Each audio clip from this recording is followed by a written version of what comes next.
glimpse, and then I just started to basically haunt used bookstores and libraries and just look for every possible thing that I could find about. Was the actual book, once you bought it, was that a big influence? No, it was like, it was interesting because it was mostly photographs, and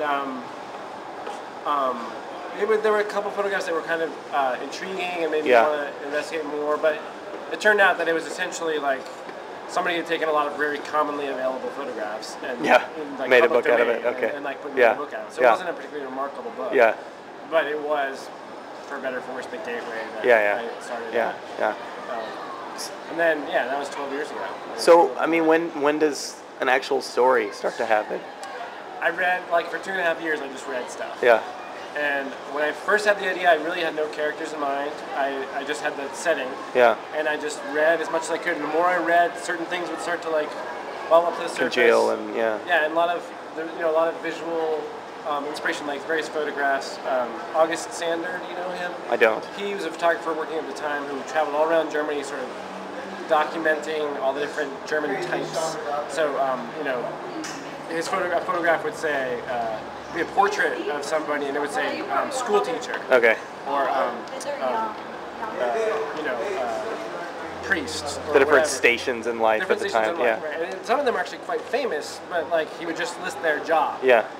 So he was just trying to document. He's like the Studs Terkel of. Actually, yes. Yeah. But purely visually. Yeah. Just photography.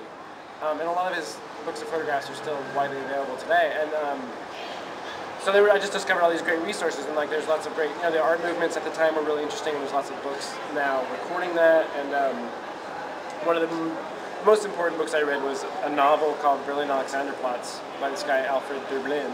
Yeah. And that had a really huge effect on both the way I wrote the story, and it gave me a greater understanding of the time and place, much more so than any of the history books that I read. It was a novel set then, written by a guy who was, living there then, and it was very much a kind of modern collage of the city.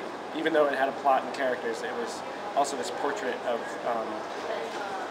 a whole new kind of life for these people. Like, post-industrial revolution, telephone and radio were new things. Yeah. And the city as like a metropolis with automobiles and all that stuff was like a totally new way for people to live.